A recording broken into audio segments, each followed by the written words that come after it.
ये मत सोचिएगा कि कश्मीर जो है कहीं ऊपर नॉर्थ में हो रहा है, हमें क्या फ़र्क पड़ता है। हम तो दिल्ली में रहते हैं, हम तो बेंगलोर में रहते हैं। 500 मिनी कश्मीर बन चुके हैं, ये कब फटेंगे बस उसका इंतज़ार करिए। कि स्वामी विवेकानंद जी ने एक वक्त में कहा था, एग्जैक्टली क्या वर्ड्स थे मेरे को पता नहीं, पर मैं पैराफ्रेज कर देता हूँ। उन्होंने कहा था, give me 100 committed volunteers and I will change the destiny of Hindu nation. बड़े दुर्भाग्य की बात है, उन्हें जीते जी वो 100 वॉलंटियर्स नहीं मिले। Intellectual forum, Hemangi, people who invited me here. मैं एक बहुत कठिन फिल्म पे काम कर रहा हूँ, 24 घंटे वही कर रहा हूँ, पर सुधांशु जी का आदेश हो और ना हो तो बड़ा ये मेरे लिए गलत हो जाएगा। मेरी सुधांशु जी से सिर्फ एक ही शिकायत है कि आप जब टीवी पे बोला करते थे एज एन एक्सपर्ट तो लगता था कुछ बातचीत हो रही है, अब आपने छोड़ दिया है तो सिर्फ गुंडागर्दी रह गई है। और मैं बहुत घूमता हूँ, मैं जितना घूमता हूँ इतना सिर्फ आरएसएस के प्रचारक भी नहीं घूमते होंगे शायद। मैं गली गली, गांव गांव, शहर शहर, आप अगर मेरा देखें सोशल मीडिया, मैं 24 घंटे घूमता रहता हूँ। मैं 4-4 घंटे सो के भाग रहा हूँ। और उसके पीछे मैं आपको क्लियर कर दूँ, और मैं हज़ारों बार बोल चुका हूँ, फिर से बोलता हूँ, उसका रीज़न ये है कि स्वामी विवेकानंद जी ने एक वक्त में कहा था, एग्जैक्टली क्या वर्ड्स थे मेरे को पता नहीं, पर मैं पैराफ्रेज कर देता हूँ। उन्होंने कहा था, give me 100 committed volunteers and I will change the destiny of Hindu nation. बड़े दुर्भाग्य की बात है, उन्हें जीते जी वो 100 वॉलंटियर्स नहीं मिले। मुझे पता नहीं क्यों ऐसा लगता है कि मेरे पिछले जन्म का कुछ ऐसा बचा हुआ कर्म है। मैं अपने आप को उस काम का एक वॉलंटियर मानता हूँ, इसलिए मैं जो कर रहा हूँ कर रहा हूँ। मैं शुरू करूं उसके पहले, जब लोग बोर होने लगे मुझे बता दीजिएगा। टाइम से चलना है तो टाइम से भी बता दीजिए। दूसरी चीज़ ये है कि मुझे एक चीज़ समझ में आई। मैं कश्मीर में अभी शुरू करता हूं, जस्ट गिव मी 30 सेकंड्स। मैं आपको एक पृष्ठभूमि बताना चाहता हूं कि मैं जो कर रहा हूं वो क्यों कर रहा हूं। क्योंकि मुझसे अधिकतर लोग ये बोलते हैं, पागल हो गए हो कि यार क्या कर रहे हो। और ये बात सही है कि इसके पहले जब मैं चॉकलेट, गोल, हेड स्टोरी ऐसी फिल्में बनाता था तो I was earning like vulgar money. मैंने अपनी ज़िंदगी में गरीबी क्या होते नहीं देखी थी, अब देख रहा हूँ। आपको यकीन नहीं आएगा इस बात पे, क्योंकि आप नहीं यकीन करेंगे, क्योंकि आपको यकीन लायक बात नहीं है। लेकिन ऐशो आराम, ग्लैमर, एक ज़िंदगी का लुत्फ़ उठाना, वो ज़िंदगी जो 140 करोड़ भारत के और मेरे ख्याल से 7.5 अरब सारी दुनिया के लोग उठाना चाहते हैं। किसी तरह फिल्मों में चले जाएं, फट से फेमस हो जाएंगे, पैसा हो जाएगा, ऐशो आराम की ज़िंदगी होगी। वो सब छोड़ के मैं ये क्यों कर रहा हूँ। Why I am imprisoned in my own house after making Kashmir Files? क्यों मैं ये फतवे 3-3, 4-4 मेरे नाम पे इशू करते हैं, और क्यों मैं इसके बाद अगली फिल्म जो बनाने वाला हूँ, अभी तो 3 फतवे इशू हुए हैं, उसका 3000 होने वाले हैं। क्यों? मैं आपका रीज़न समझाता हूँ। मैं आपको रीज़न ये समझाता हूँ कि हम लोगों ने, मैं क्यों सुधांशु जी के एक्सपर्ट टीवी कमेंट्स की बात क्यों कर रहा था, उसके पीछे एक रीज़न है। हम लोगों ने हमेशा अपने काम को, अपने समाज और अपने राष्ट्र के काम को आउटसोर्स करके रखा है। हमने अपनी पूरी पॉलिटिक्स, अपना धर्म, अपनी हर चीज आउटसोर्स की है। और आज जो सबसे बड़ा हम पाप और गुनाह, आप मेरे वर्ड्स में इसलिए बोल रहा हूं डिस्पाइट बीइंग पॉलिटिकली इनकरेक्ट, कई लोगों को बुरा भी लगेगा, लेकिन एक दिन आपको मेरे शब्द याद आएंगे कि एक मर्द का बच्चा था जिसमें हिम्मत थी पॉपुलर नैरेटिव के अगेंस्ट बोलने का। जब इस देश का इतिहास लिखा जाएगा और आज की जब बात होगी और आगे चल के, वक्त बदलता है पहिया, मैं आपको बता रहा हूं अगली जनरेशन सिर्फ एक बात कहेगी, इस दौर का सबसे बड़ा विलन अगर कोई है तो वो है मीडिया। और वो मीडिया जिससे आप प्यार करते हैं, वो मीडिया जिससे आप प्यार करते हैं। रीजन बीइंग, हम लोगों के इतने सैक्रिफाइस, जम्मू कश्मीर विचार मंच वाले लोगों का जितना सैक्रिफाइस आप सोच नहीं सकते। कश्मीर की जब बात होती है तो पहले लेफ्टिस्ट मीडिया और अब राइट विंग का मीडिया सबसे बड़ा पाप जो वो कर रहे हैं, कश्मीर को एक ज्योग्राफिक रीजन की तरह से स्टैब्लिश कर देते हैं। आज भारत में मैं इतनी जगह घूमता हूं, आप रिसर्च कर लीजिए, किसी से भी पूछ लीजिएगा, they always talk in terms of Kashmir and India. ये हिंदू लोग भी यही करते हैं, भारतीय लोग ये करते हैं। कश्मीर एक फिनोमिना है, इसलिए कि आपने कई बार सुना होगा लोगों को कहते हुए, अब बंद कर दिया डर के मारे कुछ दिनों से, कि 500 कश्मीर की बात कौन करता था, कि हम भारत में 500 मिनी कश्मीर बना देंगे। आपने सुना होगा ये बात पक्की, राइट? इसका क्या मतलब है? तो मैं आपको समझाता हूँ। कश्मीर एक प्रोसेस चल रही है, एक समझिए एक वनडे मैच चलता है, उसमें बीच में किसी ने एक सेंचुरी बना दी, उसके पहले भी सेंचुरीज बनी, उसके बाद भी बनी। तो ये वनडे का एक चैप्टर है। मैं अभी अगली फिल्म बना रहा हूं जिसका नाम है द दिल्ली फाइल्स। अगर आप भारत के बाकी भूल जाइए, जहां से भारत की पॉलिटिक्स शुरू होती है और आज जहां खड़ी है, उसमें एक ही डिस्कशन चला है 100 साल में, वो है हिंदू वर्सेस मुस्लिम। भारत की सारी पॉलिटिक्स वहीं आके रुकती है। आप कहीं से भी शुरू कर लीजिए, आप डेवलपमेंट से शुरू करिए, वहीं आके खत्म होगी। हर चीज वहीं आके रुक जाती है। क्या कारण है? आज से 100 साल पहले गांधी जी, तिलक जी की डेथ होने के बाद काफी वो साउथ का भ्रमण किया उनने। Then he identified a place जहां पे मुस्लिम डेमोग्राफी काफी ज्यादा थी, लगभग 48% थी। इस एरिया का नाम था मलाबार। मलाबार, जिसको केरला में आप लोग मोपला के नाम से जानते होंगे, मलाबार स्पाइस कैपिटल थी वर्ल्ड की। It was one of the richest and the most peaceful place, exactly like Kashmir. और इसलिए वहां से गल्फ से, अरब से स्पाइस्ड रूट के बहाने वहां से लोग आए। और जब ये व्यापार चल रहा था तो इस्लाम में एक निकाह एक टाइप का होता है which is for pleasure, which you can do. बहुत कम जो रकम होती है उस पर आप कमिट करके उस मुटाना, राइट। तो वो जो उसके तहत वहाँ की लड़कियों से शादी करने लगे। बड़ी छोटी सी बात है, किसी ने ध्यान नहीं दिया उसके ऊपर। धीरे धीरे क्या हुआ, जब वो मौसम खराब होता था रुक जाते थे, शादी करते थे और बच्चे होते थे। मौसम ठीक होता था तो वो क्या देते हैं निकाह तोड़ने पे महर। तो महर की छोटी मोटी रकम दे के चले जाते थे और लोगों को भी बड़ा अच्छा लगता था कि चलो इस बहाने बच्चा भी हुआ और पैसे भी मिल गए। और इस तरह से वहाँ की डेमोग्राफी चेंज होनी चालू हुई। उसके बाद टीपू सुल्तान ने जब वहाँ पे हमला किया तो ज़ैमुरीन जो वहाँ के थे, शायद जमींदार, उन्होंने ऑर्डर किया कि हर मछुआरे के घर में एक बच्चा एज अ मुस्लिम रेज होगा। And they issued certain commandments कि हिंदू लोग जो है अपना घर लॉक नहीं कर सकते, ये लोग घोड़े की सवारी नहीं कर सकते, ये लोग कोई वेपन नहीं रख सकते। आप याना जी हैं, कश्मीर से हैं आप, वो भी शायद जानती होंगी, शायद नहीं जानती होंगी, मोस्ट प्रोबेबली नहीं जानती होंगी। कश्मीर में भी एग्जैक्टली यही हुआ था। जब फर्स्ट एक्सोडस हुआ था तो 10 कमांडमेंट्स बने थे, 10 कमांडमेंट की लिस्ट है। उसमें एग्जैक्टली यही था कि आप वेपन्स नहीं रख सकते, आप घोड़े पे नहीं चढ़ सकते, आप अपने घर में ताला नहीं रख सकते, ताला नहीं लगा सकते, राइट। और वहाँ धीरे धीरे जब एक मछुआरे के घर में एक मुस्लिम बच्चे को रेस करने की बात ऑर्डर पास हुआ तो धीरे धीरे वहाँ की डेमोग्राफी चेंज हुई और करते करते 48% वहाँ की डेमोग्राफी हो गई। गांधी जी, तिलक जी की डेथ के बाद काफ़ी दौरा करते रहे केरला का शौकत अली साहब के साथ और अल्टीमेटली 16 अगस्त 1920 को कैलीकट के बीच से, कैलीकट आप शब्द जानते होंगे, बड़ा खूबसूरत बीच है, तो कैलीकट के बीच पे 20,000 लोगों ने सुनने आए और वहाँ पहली बार गांधी जी ने ऑफिशियली पब्लिक रैली में खिलाफत मूवमेंट को सपोर्ट किया। जो लोग खिलाफत मूवमेंट, कितने लोग जानते हैं, पढ़े लिखे, जो पुराने लोग नहीं, यंग में, आप जानते हैं? हाँ, क्योंकि मैं अभी कई जगह पूछता हूँ, लोग समझते हैं खिलाफत का मतलब है किसी को अपोज करना, जो गलत है। खिलाफत वर्ड आता है कैलिफेट से। उस वक्त, हाँ, तो उस वक्त जो है वर्ल्ड वॉर 2 चल रहा था और इंग्लैंड ने जो है टर्की के खलीफा के ऊपर अटैक किया था, तो एक खिलाफत मूवमेंट चालू हुआ था। लेकिन मज़े की बात है, कोई भी मुस्लिम कंट्री जो थी उस खिलाफत मूवमेंट में इन्वॉल्व ही नहीं थी, उन्हें कोई लेना देना नहीं था। सिर्फ हिंदुस्तान में जो लोग थे वो खिलाफत मूवमेंट चला रहे थे।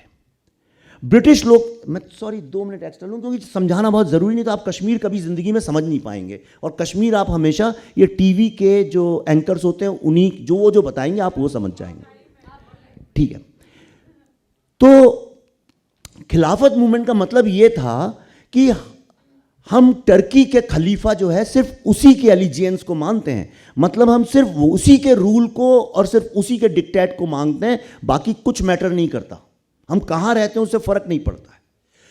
उनके हिसाब से जो टर्की था वो पीसफुल लैंड था और भारत जो था वो लैंड ऑफ वॉर था। अब अंग्रेज लोग ये कह रहे थे कि भाई हम आपको आज़ादी की बात ही कैसे शुरू करें स्वराज की। उस वक्त स्वराज का मूवमेंट गांधी जी ने चालू किया था। स्वराज की हम आपसे बात ही कैसे करें, क्योंकि आपकी जो इतनी बड़ी पॉपुलेशन है 10 करोड़ मुस्लिम्स की, वो तो तैयार ही नहीं है, उन्हें फ्रीडम चाहिए ही नहीं भारत से, उन्हें कोई लेना, आप इनको जोड़िए तो होगा। गांधी जी को वहाँ एक पॉलिटिकल अपॉर्चुनिज्म दिखी। कभी ये मत समझिएगा गांधी जी खराब आदमी थे, पर गांधी जी के कुछ डिसीजंस थे जो शायद उस वक्त सही रहे हों लेकिन आज के पर्सपेक्टिव में गलत निकले। तो गांधी जी ने वहाँ शौकत अली के साथ मिलके पहली बार खिलाफत को अप्रूवल दिया। उन्होंने कहा मुझसे ज़्यादा गहरा अध्ययन इस सब्जेक्ट का किसी ने नहीं किया है और मैं पूरी अथॉरिटी के साथ ये कहता हूं कि खिलाफत के साथ खड़ा होना हर हिंदू का, उनने हिंदू वर्ड यूज किया, भारतीय नहीं, हर हिंदू का नैतिक, मौलिक, नैतिक और धार्मिक कर्तव्य है। जब गांधी जी अनाउंस करके वहां से निकले, कई लोगों ने पेपर की रिपोर्ट से मेरे पास, जिसमें उन्होंने लिखा why Gandhi wants to make Malabar as a lab for communal this thing. आप जानते हैं उसके तुरंत बाद नागपुर में कांग्रेस का अधिवेशन हुआ। उसके अंदर इस लेवल की गाली गलौज और मारा पीटी हो गई कि मोहम्मद अली कुर्सियां उठा के जिन्ना को मारने आए। You know why? Because Gandhi ji के इस मूवमेंट का सिर्फ एक आदमी था जिसने खुल के ऑपोजिशन किया, वो थे Mohammad Ali Jinnah. And Jinnah said exactly Gandhi's way is the wrong way, my way is the right way, because my way is the constitutional way. And he said कि Gandhi has introduced religion into politics and this would mean only a toxic India, and there is no, Congress has become communal and there is no place for secular people like me. I therefore resign from the Congress and I am leaving this suffocating environment which Gandhi has created, and I am leaving India forever. And he left India that day 1921 में। शायद ये कोई जानता नहीं है, क्योंकि जिसको आप हीरो समझते हैं और जिसको आप विलन समझते हैं वो आप इसलिए समझते हैं कि आपको क्या बताया गया है। एग्जैक्टली जो नारे लगे थे वो नारा था, अब जो मुस्लिम्स थे वहां के मलाबार के, उनने कहा कि गांधी जो हैं वो मुस्लिम स्वराज की बात कर रहे हैं और इसके बाद मुस्लिम स्वराज मिलेगा। एंड गांधी ने अप्रूवल दिया है मुस्लिम स्वराज को। That's the message they understood. और इसलिए बहुत ज़रूरी है कि यहाँ पे हमारी पूरी 100% पॉपुलेशन हो। और एक मैं वो सारे वेल्स में भी हो के आया हूँ, सारे वीडियोज़ में डालूंगा धीरे धीरे। आप कम से कम 50-60 वेल्स, कोई एक वेल नहीं था जो लोग बताते हैं बिना पढ़े लिखे इधर का कट एंड पेस्ट करते हैं। आजकल प्रॉब्लम ये भी है, हिस्ट्री भी जो चाहता है आउट ऑफ कॉन्टेक्स्ट कुछ भी लिख भी देता है। ऐसे 100 वेल्स थे, क्योंकि वहाँ पे जो ब्राह्मण हुआ करते थे, नायर्स एंड मेनन, सबके घरों में वेल्स होते थे, बहुत बड़े बड़े घर थे वो। रातों रात जिन लोगों को मारना था उनके घर के बाद कुल्हाड़ी, आप जानते हैं ना, उससे ऐसे मार्क्स बनाए गए थे, निशान। वो सारे निशान मैं देख के आया हूँ। और उसके बाद जो मेहम चालू हुआ वहाँ पे, लगातार हिंदुओं को मारा गया, उनको काट काट के वेल्स में डाला गया। क्या क्या हुआ है मैं सब बता दूंगा, तो आपको फिल्म देखने में मज़ा नहीं आएगा जो मैं अगली बना रहा हूँ। उसके बाद मैं गया, स्वपन दानी मुझे बुलाया था कलकत्ता। अब तो खैर बहुत बार जाता हूँ, पर तब जब गया था तब ममता दीदी ने मेरा एक प्रोग्राम कैंसिल करवा दिया था। मैं आपको एग्जैक्टली बताता हूँ कश्मीर पे। तो जब मैं कलकत्ता में गया, वहाँ 2-3 हज़ार स्टूडेंट्स यंग भरा हुआ था। नेशनल म्यूजियम आपने देखा होगा, हिस्टोरिकल बिल्डिंग है, मॉन्यूमेंट है, बहुत बड़ा उसका प्रांगण है।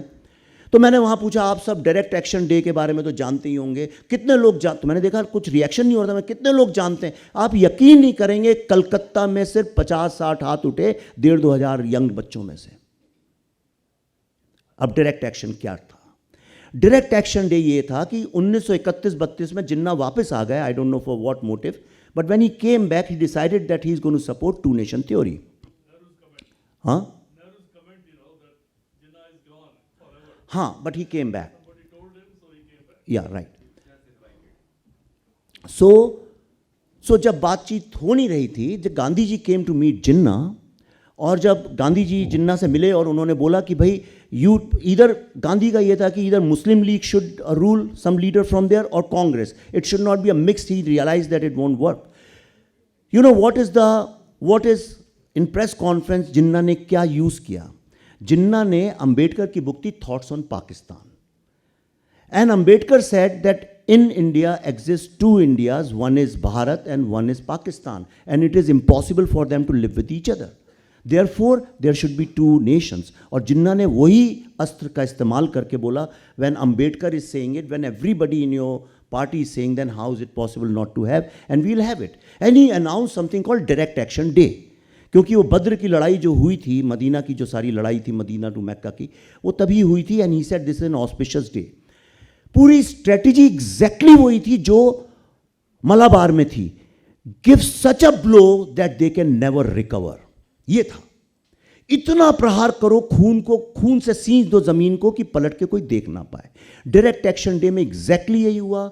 The people who were suppose to be killed, they were marked, their houses were marked, paper में उसी तरह से एड्स निकले. वही डेमोग्राफी का सारा खेल हुआ, वही कमांडमेंट सारे के सारे निकले. जो सोहरावर्दी था उसने एग्जैक्टली वही कमांडमेंट्स किए कि पुलिस ये नहीं करेगी, घोड़ों पे हिंदुओं को देखने चढ़ने नहीं देना, उनको उस दिन टांगा को सॉरी क्या होता है वो हाथ रिक्शा उसमें नहीं चढ़, सवारी नहीं देना, एंड सामान नहीं बेचना हिंदुओं को, सारी दुकानें बंद हो गई. एग्जैक्टली वही 10 कमांडमेंट्स. हजारों हजारों लोग कटे. उनकी जो फोटोग्राफ्स हैं, सॉरी ओके, तो जो बस ख़त्म ही कर रहा हूँ, यहीं पे एंड है. तो जो उसकी जो फोटोग्राफ्स हैं उस पर तो 30-40 साल किसी ने यकीन ही नहीं किया. जब उनको बताया गया कि किसी ये ब्रिटिश मार्गरेट नाम की औरत ने खींचे हैं तो सबने यकीन कर लिया. आप अभी गूगल करके डायरेक्ट एक्शन डे की फोटोग्राफ्स देखिएगा, नीचे सिर्फ हिंदुओं की सड़कें बिल्कुल लबालब भरी हैं लाशों से, और ऊपर इतने बड़े बड़े 100-200 वल्चर्स बैठे हुए हैं. अभी आप गूगल करके देखिएगा, आपके रोंगटे खड़े हो जाएंगे. कश्मीर में तो वो हुआ भी नहीं जो डायरेक्ट एक्शन डे के दिन हुआ था. लेकिन तब भी नेहरू ने यही कहा था, कुछ नहीं होगा. ही सेड कि जिन्ना ये बोलते रहते हैं कुछ होगा नहीं. मलाबार में एग्जैक्टली यही हुआ था. जब हाजी ने ये सारा शुरू किया था तो जो हिंदू लीडर्स है, गांधी जी से बोला कि भाई मलाबार में आप तो बोल के आए स्वराज, वो समझ रहे हैं Muslim Swaraj. Gandhi said quote and quote, Congress अधिवेशन में नागपुर में तो मोहम्मद अली साहब ने कहा है कि गांधी ने बोला अब तो काफिरों को मारना ही है. तो Gandhi said no, hereby काफिर ही मेंट ब्रिटिशर्स. कुछ नहीं होगा. एग्जैक्टली कश्मीर में वही हुआ. वही कमांडमेंट्स बने, वही घरों को मार्क किया गया, वही एड्स निकले. और जब ये बताया गया, which when it was brought to the notice of the government at that time, तो राजीव गांधी उस वक्त फारूक अब्दुल्ला के साथ प्लेन में जा रहे थे. एक बड़े सुधांशु जी के दोस्त भी हैं, पर बहुत विश्वसनीय व्यक्ति हैं जिन्होंने मुझे, वो खुद प्लेन में थे, उनने किस्सा बताया है. उनने बहुत साल सरकार में भी रहे वो. उनसे जब ये बात उठाई उनके सामने तो राजीव गांधी सेड नहीं, कुछ नहीं होगा. मैं आपको ये बताना चाहता हूँ, कश्मीर जो है ये एक माइंड सेट है. ये दिन 500 कश्मीरों की बात हो रही है. अगर आप जानना चाहते हैं तो आप बंबई के जुहू बीच पे आ जाइए एक दिन, किसी दिन. मैं आपको टिकट भेजता हूँ अगर आपको यकीन नहीं है तो. मैं 20 साल से वहाँ रहता हूँ. मेरे देखते देखते वो सफ़ेद बीच कब काला हो गया मुझे पता भी नहीं चला. जब मेरे असिस्टेंट्स और मेरे बच्चे बोलते थे तो मैं हंसता था, कहता था झूठ बोल रहे हैं, ऐसा हो ही नहीं सकता. लेकिन अभी कुछ दिन पहले मैं गया था, आप यकीन नहीं करेंगे, मेरे को कोई ऐसा प्रॉब्लम नहीं है. हम हिंदू मुस्लिम क्रिश्चियन सब रहते हैं, सच को रहना है एज एन इंडियन, वो रहे. लेकिन आज जो जुहू बीच है वो, वहाँ पे आपको एक हिंदू व्यक्ति नहीं मिलेगा. वहाँ पे आपको सिर्फ खच भरा हुआ आपको ऐसा लगेगा. अभी 10,000 रिफ्यूजीज आए हैं. मैं जहाँ रहता था उस घर के चारों तरफ वर्सोवा में, जहाँ most of the film industry रहती है, उसके चारों तरफ भी यही हो रहा है. इसके लिए मुस्लिम जिम्मेदार नहीं है, इसलिए उनके स्ट्रेटेजिस्ट लोग जिम्मेदार हैं. अगली बार कोई कश्मीर की बात करे तो ये मत सोचिएगा कि कश्मीर जो है कहीं ऊपर नॉर्थ में हो रहा, हमें क्या फ़र्क पड़ता है. हम तो दिल्ली में रहते हैं, हम तो बेंगलोर में रहते हैं. 500 मिनी कश्मीर बन चुके हैं. ये कब फटेंगे बस उसका इंतज़ार करिए. Thank you. Just a very quick question to the panelists. What is it that is going to happen in Kashmir to prevent the Pakistan army the way it's playing it out? I mean, that seems to be the fundamental question. How will you tackle the impact of the Pakistani army doing all that it is doing in Kashmir?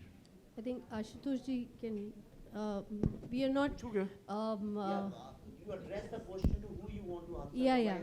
पहले आप में जवाब नहीं कभी आएगा. Pakistani army का आशुतोष सवाल- भटनागर जी, because आप उस प्रॉब्लम को एनालाइज कर रहे हैं and you are analysing the problem from the issue of peace in Pakistan, in Kashmir, but that peace will never come till somehow what the Pakistani army is trying to do is neutralised. वो कैसे होगा?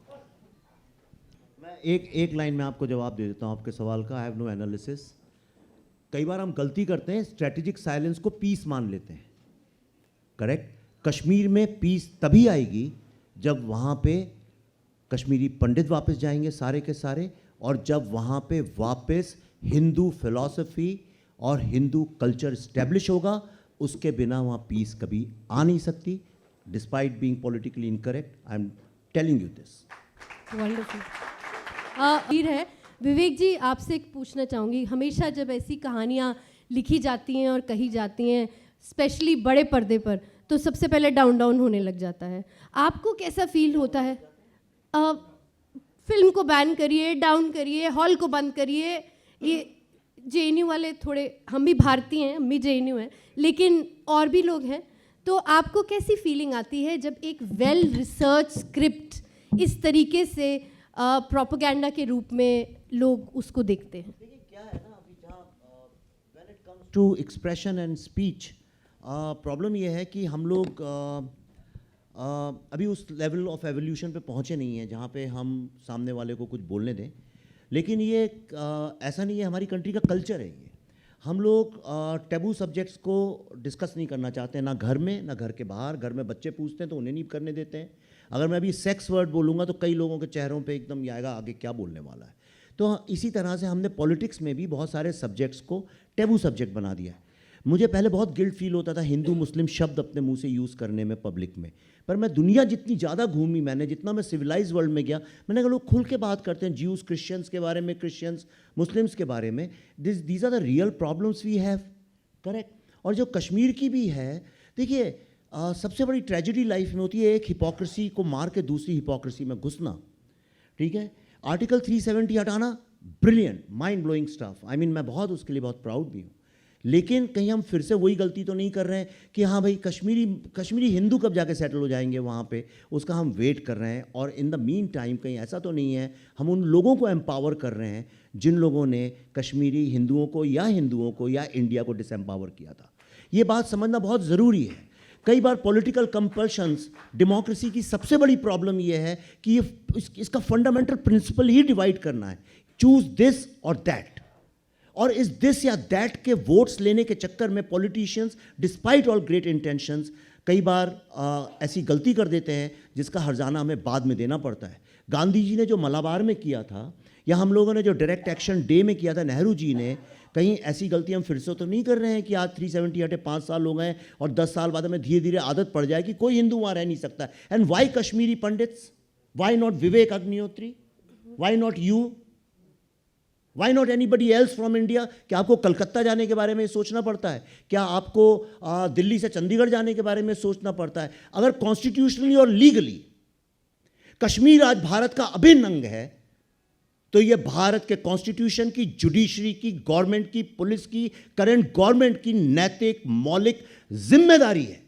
और ख़ासतौर पे उस सरकार की जो धर्म की बहुत बात करती है, धार्मिक जिम्मेदारी है कि हर हिंदू को ये स्वतंत्रता, विश्वास और हिम्मत होनी चाहिए कि वहाँ जाके वो बैठ के आराम से अपना घर बना सके. नहीं कर सकते. मैं भी गया था वहाँ पे. शंकराचार्य की सीढ़ियाँ 630, कितनी सीढ़ियाँ आपको पता है? नहीं, 600 कुछ है. तो वो सीढ़ियाँ चढ़ने में ऊपर मेरे साथ 40 लोग थे सिक्योरिटी के. मैं शिकारा में अभी हम लोग गए थे, मैं और मेरी वाइफ, 4-6 शिकारा सिर्फ CRPF और तरह तरह के लेवल्स ऑफ पुलिस के साथ चल रही थी. ये हालत है कश्मीर की. फिर हम अपनी सोलो फोटो खिंचाते हैं जो देखने में बड़ी सुंदर लगती है और आप कहते हैं वाह वाह क्या बात है. टूरिस्ट को कश्मीरियों ने कभी भी नहीं अटैक किया. इवन जब वहाँ पे मैसिव टेररिज्म चल रहा था, कभी किसी कश्मीरी ने नहीं किया. और एक वर्ड होता है इस्लाम में जिसका नाम है अल तकिया. कभी भूलिएगा नहीं उसको. सबसे बड़ी गलती आप करेंगे, भूल जाएंगे तो. माई पॉइंट इज, आज हमारे पास सारा पावर है, सब कुछ है, लोग हैं, कॉन्शियसनेस है, अवेयरनेस है. क्या ये 140 करोड़ लोग के लिए पॉसिबल नहीं है कि जहाँ से आपका सारा का सारा ज्ञान केंद्र जो था, आप तो जानते हैं, सर जानते हैं, जो ज्ञान केंद्र है, नॉलेज सेंटर है इंडिया का, वहाँ पे आज हमें जाने की अगर इजाज़त नहीं है तो हम में क्या इतनी भी हिम्मत नहीं है कि हम उसको चेंज कर सकें? Appeasement just changes forms, but as long as it stays, it is like a snake in the room.